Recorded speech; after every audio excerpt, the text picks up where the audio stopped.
Aditya revolver নিয়ে সুদীপা সেই ফটোগ্রাফারের দিকে তাক করতেই ফটোগ্রাফারটা ভয় পেয়ে যায় এবং সমস্ত সত্যি কথা তখন আদিত্য ও সুদীপাকে জানিয়ে দেয়।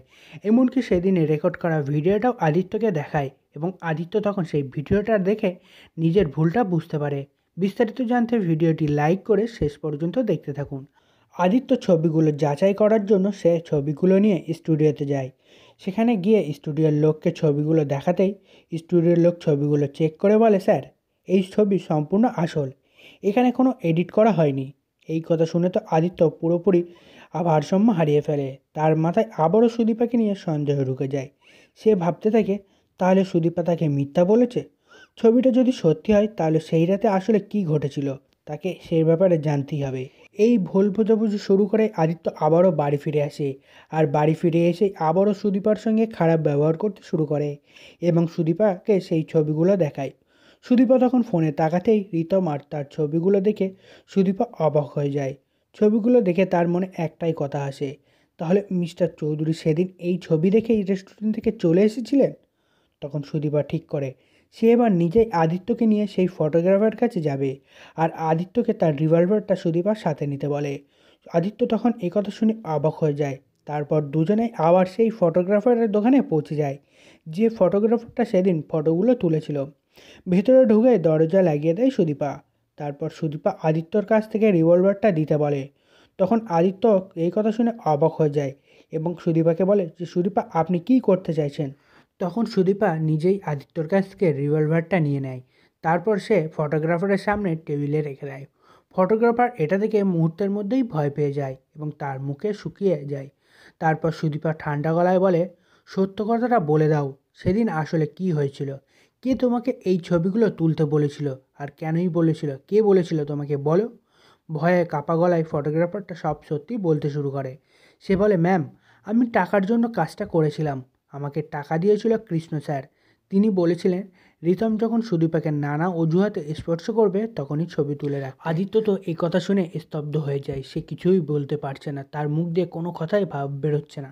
ফটোগ্রাফারটা তখন আবারও বলে ওঠে, স্যার সেদিন কি হয়েছিল সেদিনের ভিডিও ফুটেজটা আছে আমার কাছে, আপনি দরকার হলে সেই ফুটেজটা দেখতে পারেন। তখন ফটোগ্রাফারটা তার কম্পিউটার খুলে সেই দিনের আসল ভিডিওটা চালিয়ে দেয়।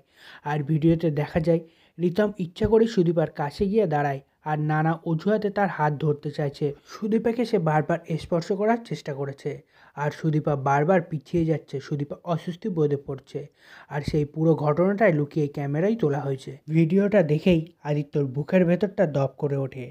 তার চোখে স্পষ্ট হয়ে যায় আসল সত্যিটা। সে মনে মনে ভাবে, সেদিন তাহলে সুদীপা কোনো ভুলই করেনি, সবটাই রিতম আর কৃষ্ণ সাজানো ফাঁদ। আর সেই ফাঁদে পড়েই আদিত্য সুদীপাকে সন্দেহ করে বসেছিল। আদিত্য কিছুক্ষণ নিঃশব্দ দাঁড়িয়ে থাকে। তারপর চোখে রাগ, লজ্জা, অনুশোচনা সব কিছু মিলেমিশে একাকার হয়ে যায়।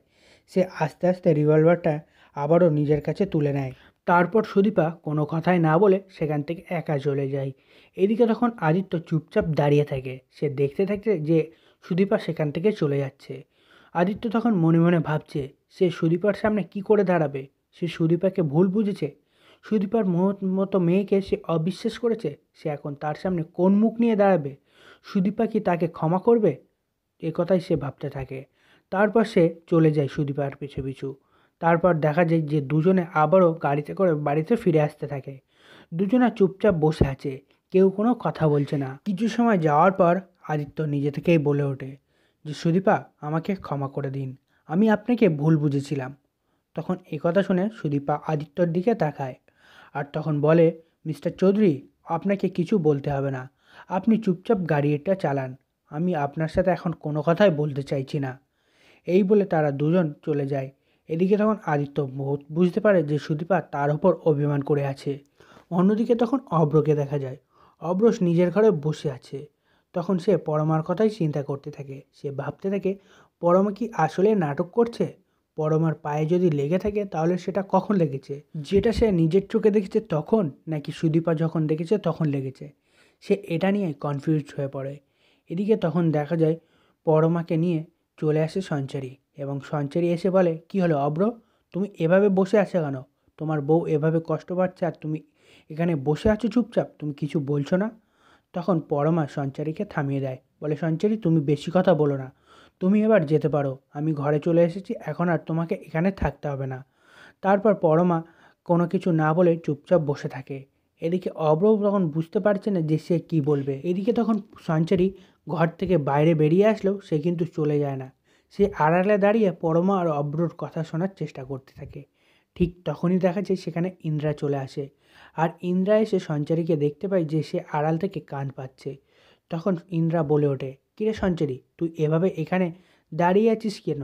তুই কি ওদের কথা শুনছিস নাকি যে ওরা কি বলছে না বলছে? তখন সঞ্চারী বলে, না, কই কই আমি না তো, আমি তো এমনিই দাঁড়িয়েছিলাম, আমি তো এখান থেকে চলে যাচ্ছিলাম, আমি তো পরমাকে রুমে দিতে এসেছিলাম, তাই আমি চলে যাচ্ছি। এই বলেই সঞ্চারী তড়িঘড়ি সেখান থেকে চলে যায়। আর তারপরে ইন্দ্রা পরমার কাছে আসে, আর পরমার কাছে এসে বলে, তুমি সময় মতো পায়ে মলমটা লাগিয়ে নেবে, ডাক্তার তোমাকে যেমন বলেছে যে রেস্ট নিতে, তুমি সেইভাবে কয়েকদিন রেস্ট নেবে, তুমি এখন কোনো কাজই করতে যাবে না। আর ইন্দ্রা তখন অব্রকে বলে, অব্র তুই কিন্তু পরমাকে একটু খেয়াল রাখবি, পরমার পায়ে যেন আর কোনোভাবে আঘাত না পায়, পরমার পায়ে যদি আবারও আঘাত পায় তাহলে কিন্তু পরমার পায়ে আরও অনেক বেশি ইনজুরি হতে পারে। তখন অব্র বলে ঠিক আছে। অন্যদিকে তখন দেখা যায় সেই ফটোগ্রাফারকে, সেই ফটোগ্রাফার আবারও কৃষ্ণকে ফোন করেছে, কৃষ্ণকে ফোন করে বলছে, স্যার আমি আপনার কথা রাখতে পারিনি, ওই সুদীপা আমার মাথায় বন্দুক ঠেকিয়ে আমার মুখ থেকে সমস্ত সত্যি কথা জেনে নিয়ে গেছে। এটা শুনে কৃষ্ণ রেগে যায়, আর কৃষ্ণ বলে, আমি যে তোমাকে টাকা দিয়েছিলাম এই কাজটা করার জন্য, তুমি সেই টাকার বদলে মুখটা কি বন্ধ রাখতে পারোনি? তুমি তো বলতে পারতে আমাকে, তুমি কি অন্য কোনো একটা ঘটনা বানিয়ে বলতে পারতে, তুমি আসলে সত্যি কথাটা কেন বললে? তখন ফটোগ্রাফারটা বলে, আসলে আমার কাছে আর কোনো উপায় ছিল না, সত্যি কথাটা তাই জন্য আমি বলেই দিলাম। আর এদিকে তখন কৃষ্ণ মানে রুডি ফোনটা রেগে গিয়ে কেটে দেয়। আর তখন কৃষ্ণ মানে রুডি মনে মনে বলতে থাকে, কারোর দ্বারাই কোনো কাজই হবে না, এবার তাকে নিজেই ফিল্ডে নামতে হবে, নিজেই তাকে সুদীপাকে শেষ করার জন্য তাকে নিজেই কাজে নামতে হবে, লোক দ্বারাই কোনো কাজই হবে না, এবার যা করার নিজেকেই করতে হবে। অন্যদিকে তখন দেখা যায় সুদীপা আবারও মেডিকেল কলেজের জন্য বেরিয়েছে, আর এদিকে কিন্তু রিতম আর রুডি দুজনে রাস্তায় অপেক্ষা করছিল যে সুদীপা কখন বাড়ি থেকে বার হবে, আর তারা দুজন সুদীপাকে গাড়িতে তুলে নেবে। এদিকে ঠিক তখনই কিন্তু সুদীপাকে ফলো করার জন্য আদিত্যও ছিল, যদি কারণ সে আগে থেকেই লক্ষ্য করেছিল যে এখানে রিতম আর রুডি মানে কৃষ্ণ দাঁড়িয়ে আছে, তাই তা রিতমকে এক্সপ্রেস করার জন্য সে আদিত্য সুদীপার পিছন পিছন যেতে লাগে। এদিকে কিন্তু সুদীপা কোনো কিছুই এই ব্যবসায় জানে না। কিছু দূর সুদীপা যেতেই রিতম গাড়িটা নিয়ে সুদীপার পাশে গিয়ে দাঁড়ায়, আর রিতমকে দেখে সুদীপা অবাক হয়ে জিজ্ঞাসা করে, স্যার আপনি এখানে, আমার বাড়ির পথে আপনি এখানে কি করছেন? আপনি কি আজকে কলেজে যাননি? তখন রিতম বলে, হ্যাঁ আমি তো অবশ্যই কলেজে গিয়েছিলাম, তুমি আসনি বলে আমি তোমাকে নিতে চলে আসলাম। তখনই সেখানে চলে আসে আদিত্য, আর আদিত্য এসেই রিতমের জামার কলার চেপে ধরে, আর কলার চেপে ধরে বলে, সেদিন তো খুব আমাকে বড় বড় কথা বলছিলেন, কিন্তু আজ আপনি এখানে কি করছেন? আপনি আমার বউয়ের সাথে আপনি এখানে কেন কথা বলছেন? আপনি এগিয়ে কেন এসেছেন? আপনার তো এখন কলেজে থাকার কথা, আপনি কলেজে না থেকে এখানে কেন এসেছেন? আর তারপরেই দেখা যায় গাড়ি থেকে নেমে আসে কৃষ্ণ মানে ছদ্মবেশী রুডি। ছদ্মবেশী রুডিকে দেখে সুদীপা রেগে যায়। সুদীপা রেগে গিয়ে কৃষ্ণর কাছে এগিয়ে আসে, আর কৃষ্ণকে একটা সজোরে থাপ্পড় মারে। তখন এটা দেখে রিতমও অবাক হয়ে যায়, সে বুঝতে পারে না যে এটা কি হলো। তখন সুদীপা বলে ওঠে, কৃষ্ণ স্যার আমি আপনাকে ভরসা করেছিলাম, আর আপনি কেন আমার সংসারটা নষ্ট করার জন্য এমন একটা জঘন্যতম কাজ করলেন?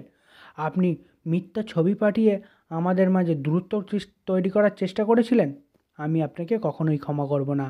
আর আপনাকে আমি স্যার বলতে ঘৃণা হয়,